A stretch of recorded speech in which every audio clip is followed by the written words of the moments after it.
There's the old story that probably gains some distinction by the return of our election season, about the Southern gentleman who was warned of the danger arising from the wrong candidate getting into office.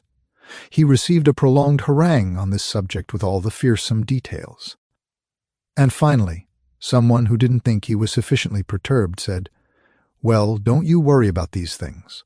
The colonel replied rather quietly, he said, "I would worry, only I can't keep my mind on it." Now, in our present way of life, some good things but many unhappy circumstances arise from the fact that we can't keep our minds on what we're doing. The mind has a tendency to escape us. And as the reward for this, we have had a sharp rise in industrial accidents, and we might say accidents in every department of life.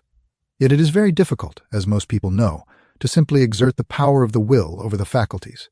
We can say to ourselves, "Tomorrow morning I'm going to do exactly this. Tomorrow morning when it comes, we do exactly that.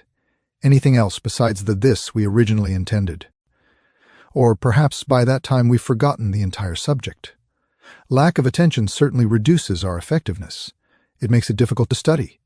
It makes it difficult to do a good day's work. It makes it very hard for us to be interesting members of our own families. And lack of attention to larger public details will result in our being imposed upon in innumerable ways. We all recognize the importance of continuity of attentive faculties. But when the time comes to practice this, we simply lack the internal resource necessary. We would like to be thoughtful, but we are thoughtless. We would like to be prudent, but under some glamour of the moment, we lose our prudence. We would like to be able to recall the details of a transaction when those details might be of the greatest importance to us. But unfortunately, they did not sufficiently impress our minds at the time. Therefore, the details are not available. We look around us in nature for certain symbols that may be helpful. And while I'm not by any means a militarist, I do point out that in the army, when an order is given, the regiment is first brought up to attention. They are told to stand there, open their minds, and wait. Something is going to be said that they must hear. Soldiers. Officers call them from indifference to attention. Now, in private life, there is no one to call us to attention. We have to achieve this for ourselves, and for the most part, we fail completely. In the Western cultural life of man, we have moved forward with strain and awkwardness.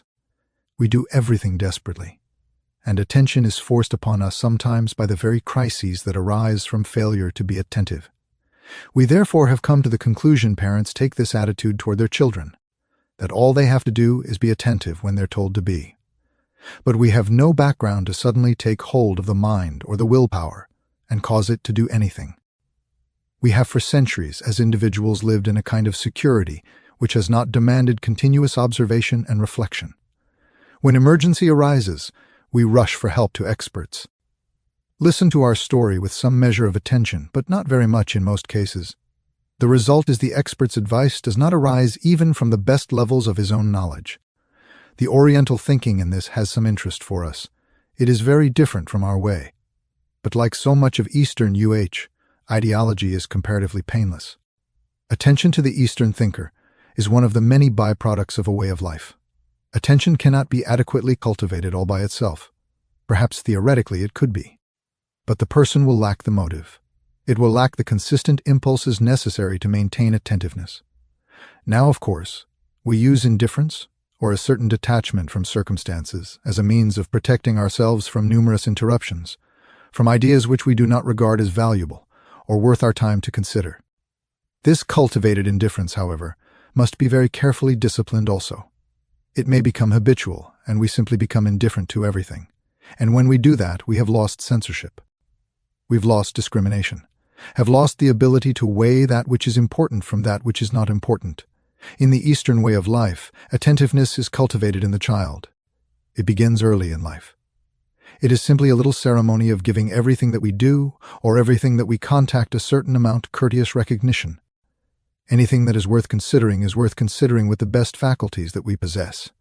If a thing is beautiful, it is worth admiration, not merely a passing glance, not merely lip service. And in our way of thinking, we have frequently substituted lip service for actual consideration of a fact. We see something that appears to be charming, delightful, gracious. We say it is lovely and then pass on to something else. We have never really given it thoughtfulness, so attention is one of the products which arises from thoughtful living. Now, thoughtful living is the enjoyment of living, and probably some of us have had experience with this in other fields of endeavor. For example, the American people eat without attention.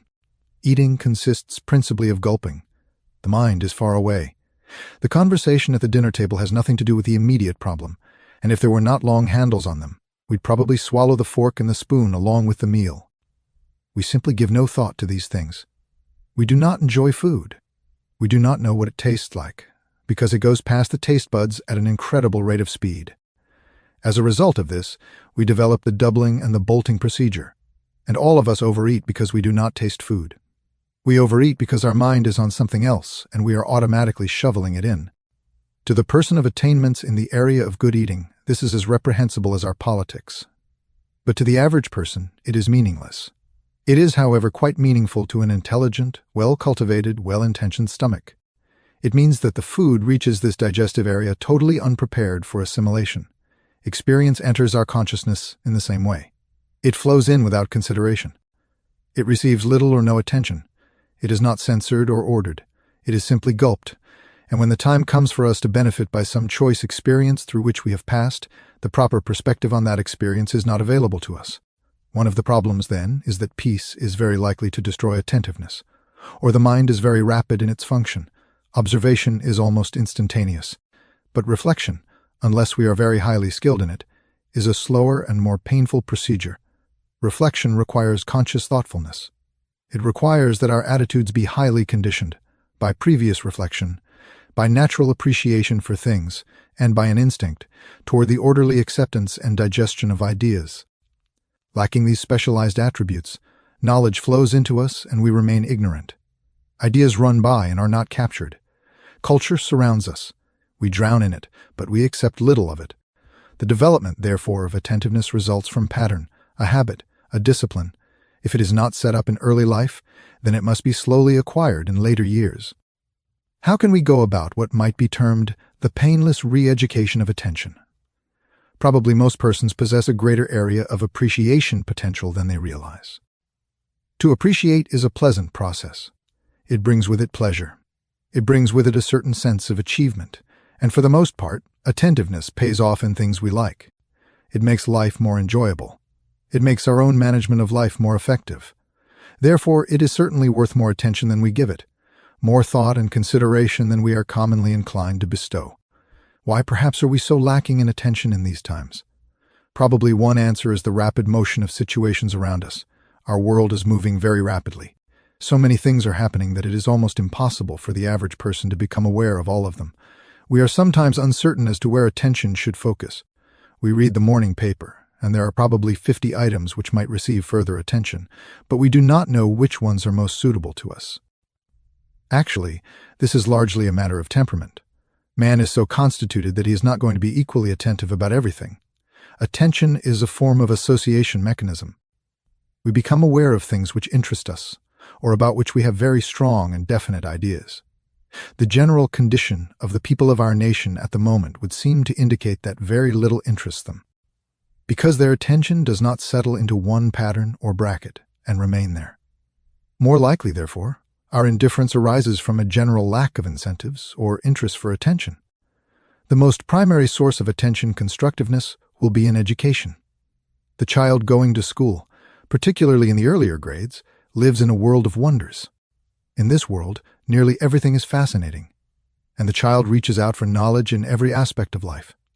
As the child grows older, this quest for knowledge is modified or restricted by certain large pressures that move in. The areas of interest are restricted by parental areas of interest. That which the parent discourages the child may or may not have the strength to continue to consider. Also, patent answers, answers which are glib and essentially meaningless, have a tendency to discourage attention. They substitute formulas for facts. They cause us to accept words rather than to continue to observe the processes occurring around us. There are innumerable formulas and statements and prejudices and opinions which could not endure even an hour of thoughtfulness. Yet because we give them no attention, because we accept through the ears rather than through the understanding, we are frequently exploited and imposed upon. And many of the affairs of our lives are complicated to the brink of disaster. Consequently, we know that if we can substitute someone else's ideas for our own, we feel this is economy. We are saving our own thinking. We're saving it all right, but for what? In order that we may carry it to the grave unused, and this gives us very little consolation or security. What we probably think we are preventing is fatigue. Yet we also know that faculty is seldom used fatigue most easily, and the individual who has not developed any attentive power suddenly faced with an emergency exhausts his own abilities almost immediately and passes into panic. He is unable to cope with any situation because he has not learned to cope with situation as a principle in his own life. So to go back for a moment to our Eastern friends, their concept of attention begins with the simple concept or the simple idea that everything in the world means something. Everything that nature has produced is a key to nature. The search for essential knowledge is therefore through observation and reflection upon things around us. This does not mean that we should addict ourselves entirely to environmentalism or the idea that we can solve everything from environment. But it does mean that environment is a divine creation. It is a universe of law and order.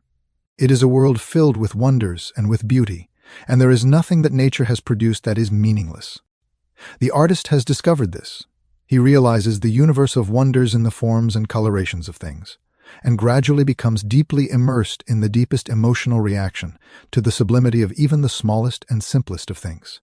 The universal message in the coil of a seashell can confound the greatest scientist, the wonders and glory of a green bud breaking from the branch of a tree, or a little shoot breaking through the earth. These things are wonders beyond man. Yet man, because he is surrounded with wonders, has ceased to enjoy them. He has ceased to appreciate them. In fact, he has ceased to realize that they exist. He has therefore turned his attention largely to the works of his own kind. But here again, his attention is not adequate. He uses his mind as a camera. He accepts pictures. But like the camera, he cannot digest what he accepts. There is much more to thinking than merely recording. There is a kind of reporting that must go deeper. Man turning his attention to the achievements of himself and his associates in this world usually fails to appreciate even these achievements. He fails to observe the action and reaction of natural procedure in the life of man. He does not appreciate the tremendous intuitive power of the great artist or the great musician. He does not accept the kindly ministry of fine art. He does not understand or respond to the subtle implications of great verse. He simply ignores the works of man, essentially, as he ignores the works of nature. They do not give him their meaning. They do not challenge him. They do not awaken him from the slumber of the commonplace. They do not make him suddenly realize that he is in a universe of purposes. Thus he drifts along through the years, suffering from the inevitable consequence of lack of attentiveness, and that is boredom. He finds life uninteresting. Nothing but a sequence of problems and miseries and discomforts. He considers the achievements of other men as either unimportant or even ridiculous. He sees no purpose behind dedication or devotion. And that which he does not understand gradually changes in his own consciousness to a kind of contempt for true greatness, a contempt which we observe around us every day, knowing therefore that this world is actually filled with wonders and a sublime fact. We cannot entirely appreciate the individual who locks himself for many hours a day in front of a television set, to watch programs contrived to annoy him. That seems to be the primary objective. This kind of annoyance, however, has become habitual. It is like a peculiar kind of ache somewhere in the body. We are quite uncomfortable if it stops. We've become too friendly with it. It has become a member of our family. That we should enjoy these devices within moderation is perfectly proper. But that we should substitute these contrivances of man for the facts of life, this substitution is wrong. It is a substitution that limits ourselves, a substitution that gradually takes away from us the incentives to a fuller and richer relationship with values. So we start assuming that the person is somewhat deficient in this faculty, because he usually is, and we say, what can we do about it? How can we improve this condition? How can we, in midstream of life, gain something of that natural enthusiasm about the mystery of existence, which dominates the consciousness of the unconditioned child? How can we become again hungry to know, hungry to understand, and to advance the essential elements of our own lives? Probably one of the simplest ways is through early contrivances, because where we are not accustomed to any procedure, we have little affinity for it. We cannot suddenly say, "I think I will enjoy attentiveness," and then settle down to be a really attentive person. It does not happen that way. There has to be certain discipline imposed by ourselves upon ourselves at the beginning of any enterprise. Man has perhaps inherited, atavistically at least, a rather romping temperament. He likes to play like a sheep in a meadow. He likes to enjoy life without restraint. And because he has this tendency to avoid or evade the organization of his own resources, he has had considerable trouble meeting the changes which cultural motion have imposed upon him. So we're not going to find a person usually who has a great and immediate spontaneous ability to discipline himself. There's no background for this. He has been avoiding it all his life. He was disciplined a little in childhood. He is disciplined somewhat by the very processes of living. But he considers these disciplines as odious, and he escapes from them into what he terms the freedom of his own action as rapidly as possible. So, to impose a discipline upon himself seems to be a kind of penance. It's a hair shirt, and he does not wish to hear much more about it. Yet in every walk of life, success depends upon discipline. Somewhere in the development of the character of each individual, he must bow to law and order. If he fails to make this adjustment, he will remain unsuccessful. Each person must in some way subjugate his own nature to the needs of his own life. He must take the time. He must go through the effort. He must gradually classify his activities and organize them for the very purpose of survival. In ancient days, discipline was given largely through a guild or apprenticeship system. On the economic level, the individual learned by doing. The story of apprentices in the 10th, 11th, 12th, and 13th centuries, and even later, was not entirely a happy story. An apprentice was a slave, little more or less. He received practically no wages and a grudging keep. He was required to do anything that the master wished him to do, and it was quite natural. The great many masters of trades in those days had certain arrogance over their apprentices. They flogged them, they beat them, they starved them half to death. They made life as difficult for them as possible. Sometimes the apprentice was moved by a high sense of duty, and he kept on. If he had not this courage, he could not finally master his trade. His courage, however, was maintained by one simple fact. He wanted to make a living. He had to follow the traditional way. There was no escape. Either he stuck it out, or he became a derelict in society. Then he observed those few who failed, and he did not want to be like them. So he took this punishment for 5, 7, 9, 10 years in order to gain his patent as a master, and then probably to have apprentices of his own that he treated just as bad. This was a way of life.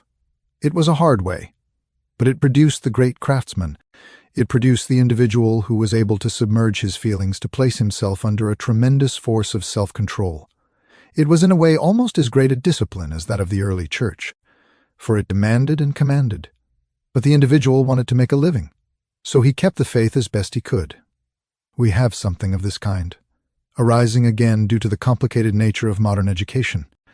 We find that, whereas 50 or 60 years ago, the 3 R's with a few embellishments were adequate for the average person, that knowledge has so complicated and intensified in recent years that a complete education in almost any field today is a long and arduous procedure. The individual has to consider 18 years of school in order to be able to step out into some advanced and progressive industry. He must also continue to learn day by day. He must attend special classes and seminars. He must attend conferences. He must read new texts, and the information that he had when he graduated is obsolete before he has been in practice 5 years. This commands a great amount of attention, and a certain group of persons give that attention. Grudgingly, it is true, but they give it. They give it because, without it, they cannot survive economically. But in this pressure of giving so much of themselves for tasks that are not really congenial, for ends which are not very clear, and perhaps become indoctrinated in ideas about which there is not much of faith or purpose. To go through this causes the individual to feel that he has taken about all the beatings he wants to take on this so-called level of discipline. He feels that if he can ever escape, he never wants to open the book again, that he never wants to go on with this type of pressure. As a consequence, his private life becomes an escape from the pressure of his economic survival. To impose, therefore, upon his private life further discipline seems like compounding a felony. It seems as though it means that there is no opportunity left for the individual to live. Actually, education and many of these other brackets make this problem more difficult than it should be. In some mysterious way, we have taken all the joy out of learning. We have made it so clumsy and cumbersome a structure that the individual is in a state of constant resistance against it. This fault must sometime be corrected because it is not appropriate to the subject. Learning is life's most dramatic adventure, and there is no reason why it should gradually be reduced to a state of boredom and pressure as it is at the present time. This probably was a reflection in method. All the older apprenticeship techniques in which cruelty was too large a factor, but in any event our private life now becomes an escape. It becomes an opportunity to let down barriers. We consider that we have earned a right to waste our private lives. We do it with a good spirit. Under the general term freedom, we really believe that we are so tired from work that we must play uproariously to compensate for this exhaustion. And in our Western pattern of things, this work and play pattern has come to so dominate everyone that resistance to it seems to be an effort to go against the prevailing stream of life. Discipline, however, in private or personal life is also extremely important. Gradually, industry and progress, particularly in the sphere of the development of automatic procedures, progresses, so-called, are gradually freeing the individual. As far as his physical time allotments are concerned, will not be too long, probably, before we have a 6-hour working day. We will not probably go beyond a 5-day week, and we may sometime end up with a 4-day week. And if all else fails, we can multiply holidays to infinity. This procedure simply means that the individual is gradually escaping from work discipline. Now this is not good. It is pleasant to contemplate the fact that sometime we can do nothing and be paid well for it. But this nirvana is not as practical as we may think. As our working hours shorten, our crime rate goes up. The individual who is freed from the burden of the discipline of making a living is thrown back upon the problem of self-discipline. Unless he does something about it, this lack of internal organization, given an opportunity of greater and greater time allowance, will get him further and further into trouble. Also, it is just as important to the individual to be happy in his personal life as it is for him to be adjusted in his business career. A person who has a well-organized business or belongs to some large corporation that is smoothly operating, at least theoretically, may not realize the disaster of going home to chaos, of going home to a situation totally unorganized. To him, this is merely rest. But out of this rest arises a continual pressure of confusion that is also expressed through its reaction upon the children, and young people in the average home today are without adequate directive or self-directing. They haven't purposes. They have no insight. They have not learned from the beginning of life to share in the doing of those things which fulfill the human need on the level of advancement and culture. So the whole problem sort of falls to pieces to the degree that we become successful. So the organizing of our personal life is very important. Today, industry recognizes this importance as never before. It is maintaining a considerable staff of psychologists and psychiatrists simply to find ways of keeping valuable persons from destroying themselves outside of the office, to prevent them from getting into such personal tension patterns that they are no longer able to perform their various tasks adequately. Thus, the personal life flows in upon occupation, affecting it in various ways. Always. The individual's efficiency is measured by his own holistic nature, by his total control of the values of his own life. Without this control, the security of his economic status is continually threatened. Then we try to understand something of how to approach that in our daily living. There are little simple disciplines that we can use. These disciplines have to do with the ability of the person to begin to examine what he is, what he does, what he has. This type of examination depends for its success upon a few simple emotions. One of these is inquiry. Most persons are curious, but largely on the level of gossip. They're not curious about facts. They are not curious about truth or about beauty. Yet a natural curiosity is an open door to appreciation and value. The individual who is stimulated by what he sees, by the situations that arise around him, and as a result of this stimulation becomes attentive. He wishes to know more about something. He wishes to receive the impact of things a little more completely. He tries to understand the thought of the person who composed the music. Why was it composed? He tries to understand the meaning of some small art object that he possesses. He tries to penetrate the obvious a little bit in an effort to become more appreciative, more aware of the fact that he lives. Man's awareness of life arises from the stimulation of his internal faculties. Man is simply because he is aware, and if he wastes his awareness, he wastes his own existence. Man is man because he can question, can analyze, can think. And to the degree that he makes use of these faculties, they become the source of an interior enjoyment. They enrich him in everything that he thinks and does. He finds, therefore, that awareness feeds him. It is like a pleasant meal. It is like a beautiful concert. It is like a group of friends coming in for the evening. He enjoys these things because they are invitations to a larger way of life. Why have we continuously, therefore, failed to be aware of these values? Probably because civilizations, individuals, cultures pass through cyclic procedures. They move from a kind of infancy, through childhood and adolescence, to a maturity. And up to the present time, Western man has been very largely adolescent in his attitude toward life. He is adolescent probably too long, because actually he is not so youthful that he could not begin to consider things more favorably. But he has this, the progress adolescence, this perpetual kind of immaturity. He has it because he is built around certain centers of action and certain motivations which are not mature. As a result of this type of thinking, he has not developed the conscious realization of the need for a refinement of taste, or a refinement of consciousness. He is still in a rather belligerent, competitive state. He is still much more interested in accumulating than in using. He still belongs in that period of life in which he does not feel that he has the time to sit down and contemplate anything in terms of true value. Because he has not done this, because he has never really estimated value, he is content to go along without it. And like so many in the storybook, he does not know that he misses or what he missed. That which he has never possessed, he feels no need to possess. This need, however, comes to him in a roundabout way. He certainly needs a greater amount of internal organization than he possesses. He is not adequate to the pressure of his time. The result is sickness. He needs peace of mind, but he does not know how to attain it. He needs peace of soul, but he searches for it as he searches for any other kind of physical investment. He needs a certain relaxation, a graciousness in himself. He needs to experience himself as an enjoyable person, and he may even suspect that others would like to find him more enjoyable than he is. These needs are the needs of maturity. There are needs that are present wherever a civilization expects to develop into a culture, and either Western civilization must become a culture, or it must vanish because of its own barbarism. A barbarian can be strong and can conquer the world. A barbarian can control the treasures of the earth. A barbarian is born and dies a savage because he cannot control himself, and another great wave of light should pass through this dilemma. Seems unnecessary in the face of history, and in the face of the available knowledge that we possess of how cultures can be created. Develop. One of the first things, perhaps, for us to try to do, therefore, is to become conscious of what is desirable. We must sit down, perhaps, every day for a time and try to understand what it is that would make us happy. Try to understand what changes in our own natures would be for the better, as far as we are concerned. What do we like?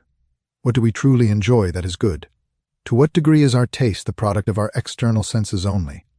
And to what degree does it arise as character within ourselves? The reason for this analysis is the hope that somewhere in this procedure we will discover that we like something that is essentially good. It may be an extremely simple thing. The simpler the better.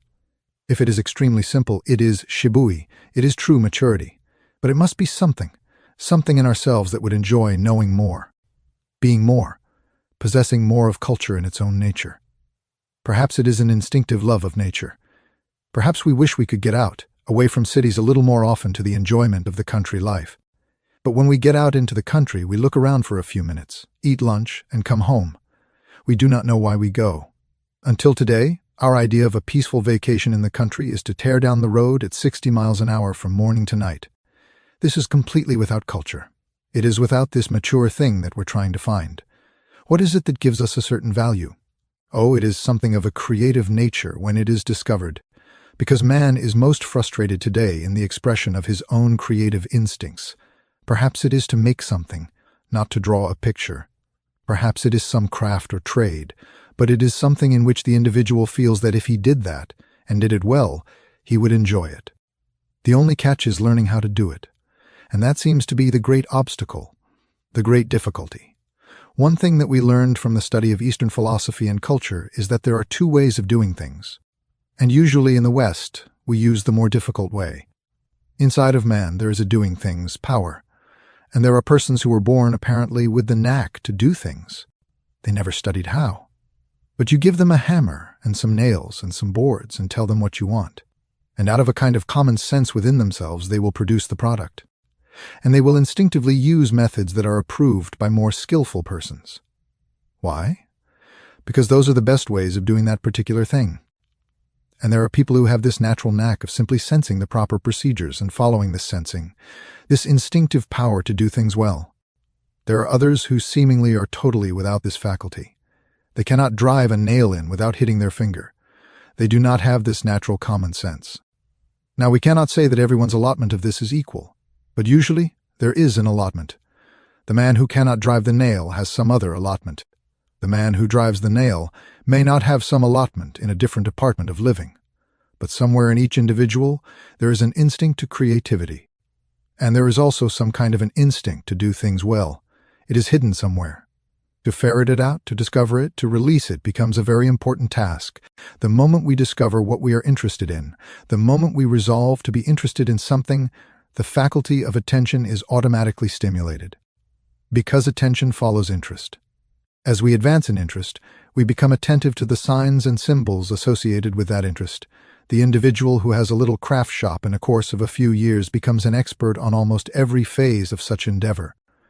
His interest reaches out. We find him reading the catalog, experimenting with various types of equipment, using this equipment to make various kinds of articles. I know one man that started out with about $60 worth of woodworking tools and ended up as an expert on antique furniture. He couldn't stop. He didn't intend to be an expert on anything when he started. I think his real intention was to get out of the house because it was rather well loaded with relatives at the moment. But he developed an interest. This interest suggested a little more equipment. Well, equipment is nice, but you just can't pile it up. Equipment suggests almost inevitably that you do something with it. If the equipment itself does not do this, the neighbors will. They lean over the fence and say, "What are you making this week?" You can't very well say, "I don't make things, I just buy equipment." So by degrees the individual was lured into experimentation. He hadn't gotten very far with his experimentation when certain other faculties began to appear in his consciousness. He began by nailing boards together. After he had nailed several items, they became units. He began to object to the look of the nails.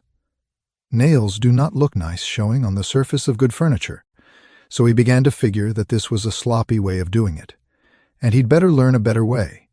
So for several weeks he studied all the intricacies and ins and outs of glue. He bought all kinds of glue. He became practically an authority on glue. Now, if you had told him, when he bought his first little wood-turning equipment, that he would someday be an authority on glue, he would have laughed at you. He would say, "Who wants to be?" But when glue became necessary as the next thing he needed to know to gratify himself, he learned about glue. This led to varnishes, and he really did smell up the neighborhood.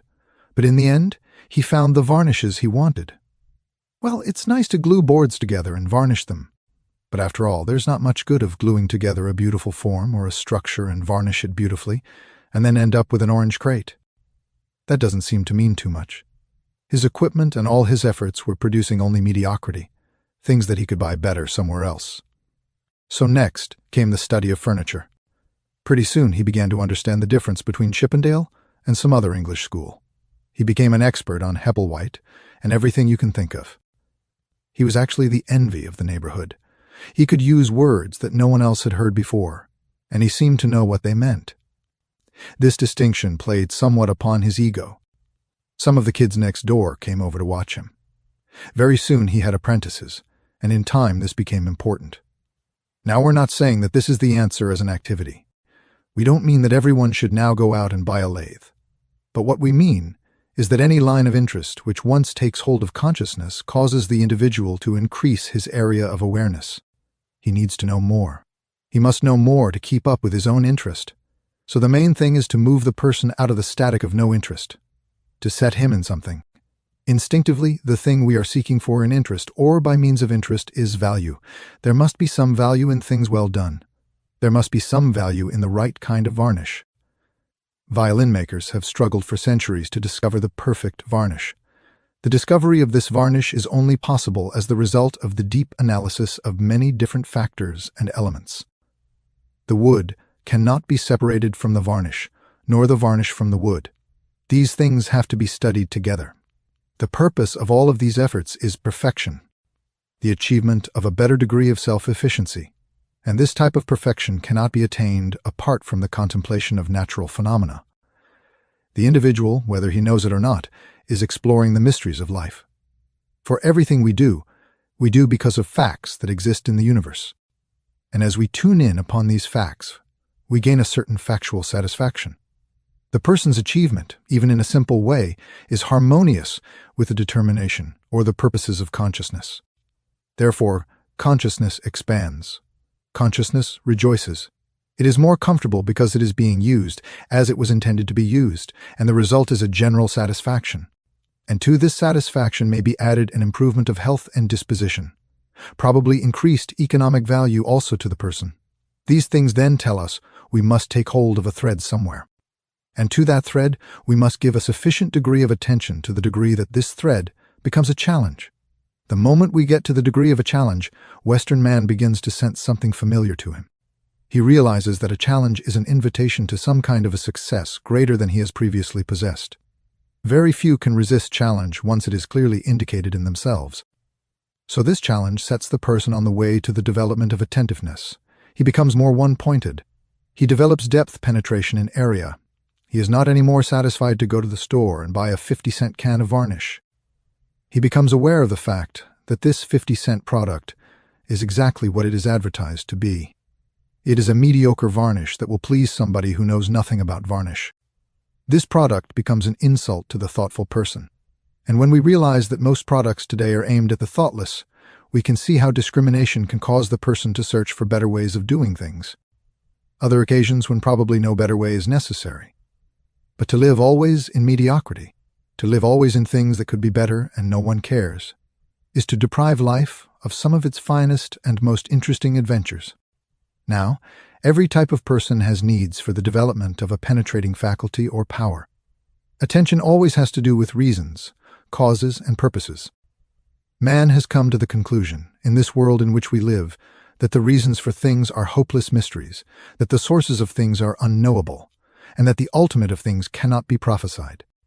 Living thus defeated by the limitation which he places upon his own mind, he loses the adventure of youth, which refuses to accept these negations. Actually, many things can be solved. Many reasons can be found, many purposes can be analyzed, and many probable ends can be determined. They cannot, however, unless the individual gives the necessary consideration to the symbols, symptoms, signs, and indications by which such testimonies are made. So attention gives us an increasing sense of entering into the structure of things, and while today we are efficient to a degree at least in many matters, we are without this fuller participation in the total life of any object or subject which comes under consideration. Today, of course, it seems to me that our attention should be focused largely upon those values necessary to enrich life. It is not enough that we simply focus our attention on varnish. This is not the type of attention which perhaps is ultimate, but it is a wonderful way of training attention to gradually cause the individual to realize that thoughtfulness is fun instead of hard work, to get over the prejudice against thought, a prejudice that goes down into our language, so that all you have to do is to suggest that somebody think, and you're accused of preaching. We are afraid of this faculty, and have so labored or moralisms on it, that it has become an unpleasant word for all concerned. The main purpose, of course, that we need is the kind of attention that gives us certain values in daily conduct. We need attention that could lead to courage. We need attention that could lead to faith. We need attention that could lead to hope. We need attention that would give us stronger foundations for friendliness. We need attention that will help us to solve difficulties due to prejudice or intolerance. These arising always from short-sightedness and lack of thoroughness of attention. We need to discover more and more the truths of things that make life more beautiful, more secure, more harmonious. Thus, our present need in attention is largely aesthetic or cultural. It is not so much today that we need better techniques. We are getting them all the time. What we are needing is better understanding, a better value, better appreciation for other people, and better appreciation for our own potentials. So today in attention, we think largely of stimulating within the individual, a constructive, idealistic, creative nature. We feel that these are the things which he desperately needs at the moment. One of the negative aspects of the attention problem is that anxiety, which is a negative kind of attention, will cause us to be hypercritical of the difficulties which surround us. We have a kind of attention which ferrets out the worst, because we have become accustomed to the idea that the worst is inevitable. We have therefore also come to overlook the good, which might be recorded with the dangerous. We have gained a certain negative kind of attention, which causes us to go through a situation and become aware only of its hazards, of its menace, and of its discomforts. What we need is an attention that gives us a greater sense of the value of things that are good. In education today, it is a rather observable and a rather lamentable fact that practically all of our weight in education is now devoted to scientific progress, to economic advancement. Classes, which deal primarily with cultural subjects, are seldom well attended. There are a few exceptions, but for the most part, the individual has associated culture with poverty. He assumes that if he is creative, he will be penalized. He assumes that in the arts there is very little future, at the present time, for the average person unless he is able to tie his art strongly to some commercial project. So creativity is not abundant in the curriculum. And at the present time, for example, in higher intellectualism classes on psychology are having huge attendance. Faculties are being enlarged in this bracket continuously. The practical economic future for these people is assured, and to the same measure, classes in philosophy, particularly classical philosophy, have dwindled to a minimum. We are not concerned really with these intangibles, but the lack of them is destroying everything that is tangible. We cannot differentiate as clearly as we would like to. There is no such dichotomy as we are attempting to impose upon knowledge. To meet this situation, the person has to work with himself. And we assume that nearly everyone who has become aware of the spiritual values of life has certain attentiveness which he is directing in these matters. But here again, there is a certain amount of danger, because so many of these abstract values cannot attract the attention to anything factual. Contemplations of religious abstractions are certainly far better than no such contemplation. But they have a tendency also to be hazardous. They have a tendency to cause the individual to build his life upon ideas which he cannot prove, about which he has no valid certainties, and which must be held as conviction acceptances or rejections, but cannot be subjected to the ordinary applications by which we would seek to prove values in daily life. A great many religious attitudes simply could not be applied successfully. They remain popular merely because they are remembered or accepted, not because they are used. The fact that they are not used is probably part of the general inertia in which we very seldom use anything which presents difficulties or complications or demands a major change in conduct. Actually, therefore, religious ideas should be and must be attached to or associated with cultural ideas. The individual's ability to experience religion is related to his ability to recognize and experience sublimity. It is related to the emotional reaction that arises from great beauty and great sincerity. Without these emotional experiences, religion becomes a little too abstract to be serviceable in time of trouble. Thus, we have innumerable persons nominally religious who are receiving very little support from their religion when a condition arises which demands a spiritual decision. They are unable to make it, but they can, if they wish, gradually develop the ability to recognize that which is better and use this in the determination of conduct. Once we demand a certain superiority of attainment in ourselves, we find it more difficult to violate this inner standard. The person who sincerely recognizes value nearly always lives better than the person in whose life value is measured only in terms of cost, in the sense of price of things. If then you want to begin some little experience in attentiveness, or a focusing of attention, try taking brief periods of mental activity and applying them directly into full use in some small area where obviously thoughtfulness would be helpful. Be attentive quietly to the words of other people. Do not interrupt, all the time. Now, what other people say may not be important or may be important, but as Emerson pointed out, it is very difficult to listen to anyone very long without learning something. This idea that we can only learn from our mental equals or superiors, or that we can only learn from individuals whose opinions are similar to our own, these are wrong convictions. We can learn from everyone, but we have no time to learn because we have set up all forms of automatic barriers. We can't learn from the wrong person because he doesn't belong to the right party. We cannot learn from a certain neighbor because his social condition is not equal to our own, and therefore he obviously couldn't know anything that we do not know. You can't possibly imagine that a poor man can know anything that a rich man wants to know. These attitudes lock us in many instances. They lock us in religious subjects. We have great difficulty, for instance, in listening to the opinions on a religious level of a person whose beliefs we believe we have outgrown, over which we have never had any affinity. Yet we can learn something from everyone. This religious person may have done other things in his life which would be very valuable for us to know, if prejudice on his religion didn't lock us away from him. So attention begins by giving the best that you have to the stimulation that comes to you through the circumstances of life. If after you have listened attentively and thoroughly, you come to the natural decision that this information is not serviceable, you have lost very little. But you are so likely to have an adventure that it is well worthwhile. The same thing is to be found in appreciation of the simple things around us. The faculty of appreciation, or the power to appreciate, is a very warm, rich emotion. It binds things together. It heals wounds. It makes small things important, and also it makes important things seem small in the sense of intimate. They come closer to us. They are comprehensible to us. Appreciation prevents us from falsely worshiping, but it also gives us the power to accept in a very gentle and reasonable way the things that will help us. Attention must escape from the early frost of prejudice. The individual who locks his mind against anything is going to lose the opportunity to grow. He's even going to lose the opportunity to have an intelligent way to differ with his adversary, because if he knows nothing about what his adversary thinks, he can never in any way refute him. The problem of therefore listening, observing, watching result in turn in attentiveness or attention. We become unconsciously or subconsciously, continuously aware. Thus we are continuously awake, for awake is awareness. And the moment we are not aware, we are asleep on our feet. We become interested not in just things as they seem to be, but in the implications behind things. Attention is a kind of a drilling into things. It gradually saves us from surface decisions. It prevents us from judging by appearances and being wrong. Attention makes us more aware of the conduct of other people, and if we will practice the attentive consideration of small things for 6 months or a year regularly, making it a practice to have this enlarging awareness, we will not only end up at the end of the year with a better ability to recognize values, but like as not with more dollars in the bank.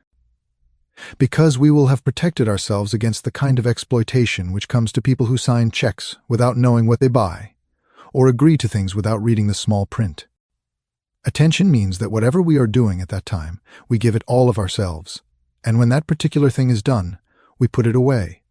If, however, we have given full attention to it while we were doing it, it is set in the memory. It is therefore available to us at any time when we need it. It will not escape because it is deeply and adequately recorded. One of the powers that helps man is his own memory. But memory, which should be the record of our growth, and therefore the key to the richest of our experience mechanisms, memory is so spotty due to indifference that the individual has not available to him anything resembling the full pattern of what he has done. He has only remembered what he wanted to remember, and he has tried desperately to forget anything in which he himself was to blame or was inadequate. The result is his memory only comes to the final conclusion that he's a very much abused person. He has had an awful hard life. Well, a memory that can only bring that out of the past is deficient in nearly every phase of knowledge. A memory that can only end in self-pity has failed totally, and it simply means that the individual gave no attention to anything which was contrary to his own personal psychological attitude. And at the end of 40 or 50 years, this attitude parrots back to him. He thinks it's true. But it isn't true because it is a record that was built of untruth in the first place. There is no greater untruth than a half-truth. And most people live with half of the truth, the half that serves them the best, or justifies them. If you have, however, a careful recording, it is not necessary for you to carry one unit of attitude into another bracket of living. You complete a project. You put that away. You do not need to think of it again. It is no longer on your mind. It is in yourself where it belongs and is always available. You then move into some other project. If 10 years later you need some fragment of fact from the old project, it comes to you by association. Everything that you have accomplished by attention is available when needed by association. The man who varnished the chair gives up the project for 25 years, and then someone says to him, "John, I've got a chair that needs a little varnish on it. What would you recommend?" Instantly, the varnish syndrome is available. We have varnish right now in all its phases. We've never forgotten it because we built it in. When someone comes to us and says, "I'm having trouble with the family," or "I have business problems," whatever we have actually achieved, whatever attention has clearly made a fact in our lives is available instantly. Thus we can help people. Thus we can face emergencies ourselves, and we gain a reputation for being skillful in the management of our own affairs. Skillfulness is nothing but attentiveness paying off. It is the fact that we learned something. We made it part of ourselves, and that knowledge is available from now on. So gradually we become more adapted to things. We live a little better life. Our friends say how lucky we are, and wish they could do likewise, but they are unwilling to spend the time and the energy to attain these units of attentiveness. And there is no way. There's no royal road to getting there. The only way that helps is to begin by choosing things where there is natural inclination, and therefore where the task is the least odious. But in the Eastern way of life, everything becomes a matter of this attentiveness. A complete thoughtfulness about action.